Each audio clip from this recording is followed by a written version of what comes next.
হলো যুক্তরাষ্ট্রে উড়াল দিয়েছেন ঢাকাই চলচ্চিত্রের শীর্ষ নায়ক শাকিব খান। তিনি যাওয়ার 2 সপ্তাহ পর ছেলে বীরকে নিয়ে দেশটিতে উড়াল দিয়েছেন অভিনেত্রী শবনম বুবলী। শাকিব যে শুধু ঘোরাঘুরি করছেন না সেটা বোঝা গেল তার সর্বশেষ ইনস্টাগ্রাম ও ফেসবুক স্টোরি দেখে।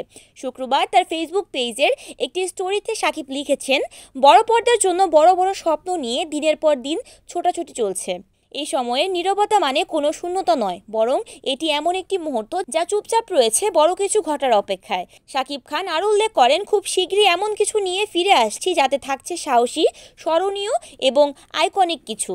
তবে শাকিব খানের এই পোস্ট এমন ইঙ্গিত দেয় নিশ্চয়ই নতুন কোনো প্রজেক্ট বা কাজ শুরু করতে যাচ্ছেন এই মেগাস্টার, যা ভক্তদের জন্য বিশেষ কিছু হবে। শোনা যাচ্ছে চলতি মাসের শেষে শাকিবের দেশে ফেরার কথা রয়েছে। সেপ্টেম্বর থেকে বিজ্ঞাপন নির্মাতা সাকিব ফাহাদ পরিচালিত সিনেমার শুটিং করার কথা রয়েছে তার, যেটি মুক্তির সম্ভাবনা রয়েছে ডিসেম্বরে। শাকিব খান অভিনীত সর্বশেষ মুক্তিপ্রাপ্ত সিনেমা তাণ্ডব। রায়হান রাফি নির্মিত সিনেমাটি গত ঈদুল আজহায় প্রেক্ষাগৃহে মুক্তি পায়। অ্যাকশন থ্রিলার ঘটনার এই সিনেমা মুক্তির পর সারা দেশে সাড়া ফেলেছিল। Desk news, Aruni Akter, NN TV.